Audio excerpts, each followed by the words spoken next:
السلام علیکم ورحمۃ اللہ۔ استقبال ہے آپ کا تفسیر نور میں قدم بقدم آگے بڑھتے ہوئے مختصر وقت میں مفید پیغامات پیش کرنے کے لیے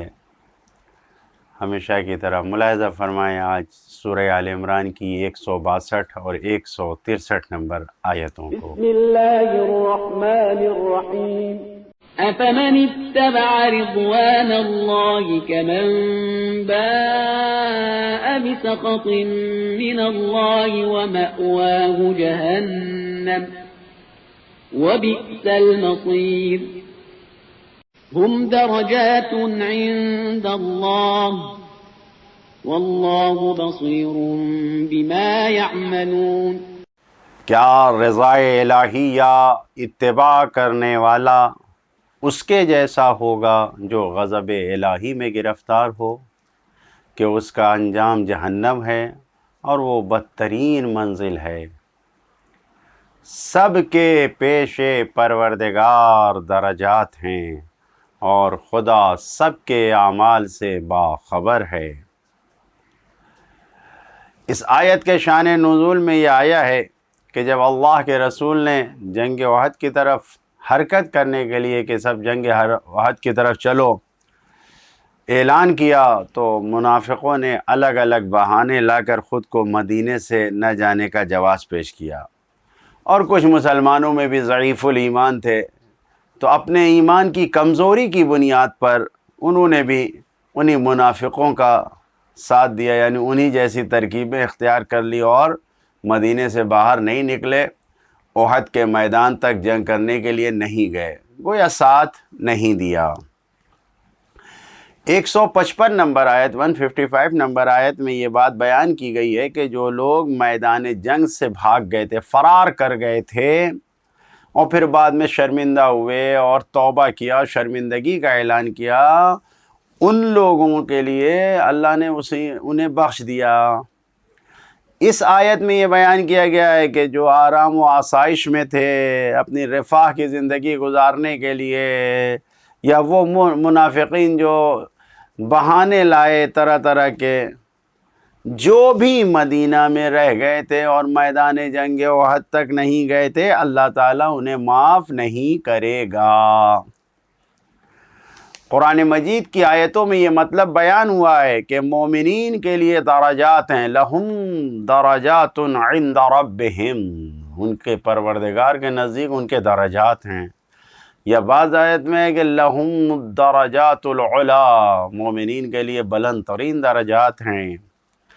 اس آیت میں ہے کہ ہم درجات، یہ خود درجات ہیں۔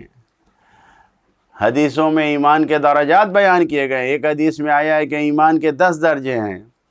ایک حدیث میں ہے کہ کچھ پہلے درجے پہ ہیں، کچھ دوسرے درجے پہ ہیں، اسی طریقے سے کچھ ایمان کے بلند ترین اور عالی ترین 10ویں درجے پہ ہیں۔ اسی لیے روایت ہے کہ جو قوی الایمان ہے، جس کا ایمان بہت مضبوط ہے، اس کو کمزور ایمان والوں سے کوئی ایسی باتیں یا کوئی ایسا کچھ نہیں کرنا چاہیے کہ وہ پریشان ہو جائیں، یعنی کمزور اور ضعیف ایمان والوں کو قوی ایمان والے پریشان نہ کریں۔ اسی طریقے سے روایت میں ہے کہ اگر اپنے ایمان کا امتحان لینا ہے تو یہ دیکھو کہ گناہ کے وقت کیسے رہتے ہو، کیا ناحق طریقے سے ناحق مال لینے کے لیے، دنیا کے چھوٹے چھوٹے مال کو لینے کے لیے تمہارے قلم چل جاتے ہیں، دستخطیں کرنے کے لیے تھوڑے سے پیسے میں تم راضی ہو جاتے ہو۔ مختصر یہ کہ دنیا کے خاطر، مال کے خاطر اپنے ایمان کو بیچ دیتے ہو، بے ایمانی کرنے لگتے ہو، جھوٹی گواہیاں دینے لگتے ہو، پڑوسی کا حق غصب کر لیتے ہو۔ بہرحال روایت میں ہے کہ ایمان کا امتحان گناہوں کے وقت لو، کہ کیا گناہوں کے وقت خدا یاد رہتا ہے؟ اس طریقے سے اگر تم نے جتنا مال لیا ہے، جتنا مال تم نے اپنے اس دین کو بیچنے کے لیے لیا ہے اتنی ہی تمہاری قیمت ہے، اتنا ہی تمہارا ایمان ہے. بس یہ صاف صاف ان حدیثوں میں بیان کیا گیا ہے. اگر دیکھنا ہے انسان کو مولا کائنات حضرت علی ابن ابی طالب علیہ السلام کو دیکھنا ہے، ان کے ایمان کو دیکھنا ہے، تو آپ یہ دیکھیں کہ مولا کائنات کیا فرماتے ہیں کہ اگر علی ابن ابی طالب کو اقالیم سبعہ ساری کائنات کی حکومت دے دی جائے، جتنے بھی بحر و بر ہیں سب حکومت دے دی جائے، تو علی ابن ابی طالب ایک چھوٹا سا گناہ بھی نہیں کرے گا، حتیٰ یہاں تک کہ ایک جو کی بھوسی جو چونٹی کے منہ میں ہے اسے بھی ناحق طریقے سے نہیں نکالے گا، اتنا چھوٹا گناہ بھی نہیں کرے گا علی ابن طالب، چاہے دنیا کی ساری حکومتیں اس کو دے دی جائیں. اقالیم سبعہ کا لفظ آیا کہ اگر دے دی جائے تو بھی وہ اس سے وہ نہیں کریں گے. لیکن انسان، ہمارے جیسے انسانوں کو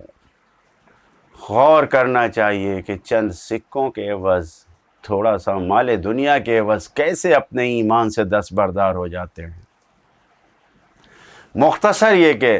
روایات میں بیان کیا گیا ہے کہ ایمان کے درجات ہوتے ہیں، پہلے سے 10 درجے بیان کیے گئے ہیں. کچھ دوسری روایت میں یہ ہے کہ جو قوی الایمان ہے وہ ضعیف الایمان کو پریشان نہ کریں، اور تیسری روایتوں میں یہ ہے کہ گناہوں کے وقت اپنے ایمان کا امتحان لیں. یہ تینوں روایت کو سمجھتے ہوئے آگے بڑھتے ہوئے دیکھیں کہ توجہ کریں کس طریقے سے یہ کہا گیا ہے کہ خود مومنین درجہ ہیں جو ہم درجات اس آیت میں بیان کیا گیا ہے. جس طریقے سے بزرگ اولیاء الہی مثلا مولا متقیان حضرت امیر المومنین علی ابن ابی طالب علیہ السلام حق کے میزان پر حرکت کرتے ہوئے آگے بڑھتے ہوئے اس حد تک اپنے آپ کو خدا سے قریب کیا کہ خود علی کی ذات معیار حق اور محور حق قرار پا گئی. یعنی پہلے حق کو معیار بنا کے حرکت کیا، خود آگے بڑھے، اور پھر خداوند عالم نے انہی کی ذات کو حق اور محور قرار دے دیا کہ ان کے دائر مدار میں بس انسان غور کرے. یہ ہم درجات یعنی خود درجات ایمان ہے. یہ جس طریقے سے بزرگوں کے لیے، مولا کائنات کے لیے ہے کہ یہ خود حق ہیں، یہ خود حق ہیں کہ اب سارے انسانوں کے حق کو ان کے حق سے سمجھا جائے گا، ان کے معیار سے سمجھا جائے گا.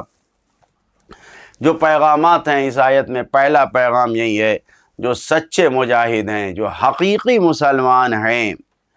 ان کا صرف ایک ہی مقصد ہوتا ہے کہ وہ اللہ کی رضا کو حاصل کرنا چاہتے ہیں، پروردگار کی مرضی حاصل ہو جائے. انہیں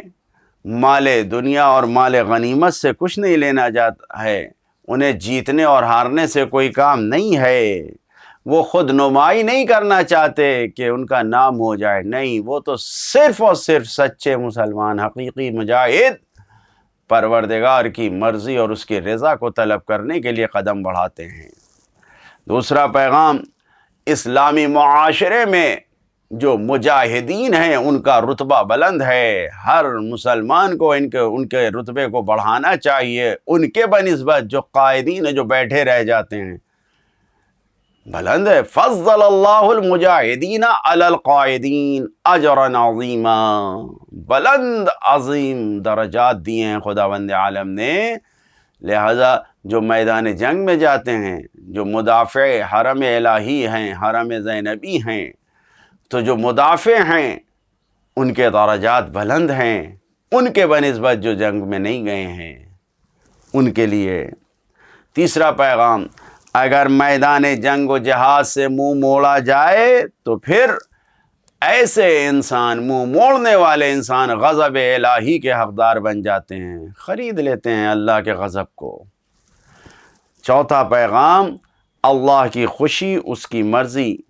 یا اللہ کا ناراض ہونا اور اس کا غضبناک ہونا، یہ ہر مسلمان کے عمل کا معیار ہے.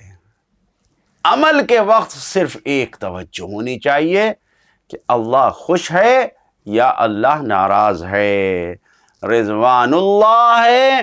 یا بسخط من اللہ ہے، ناراضگی۔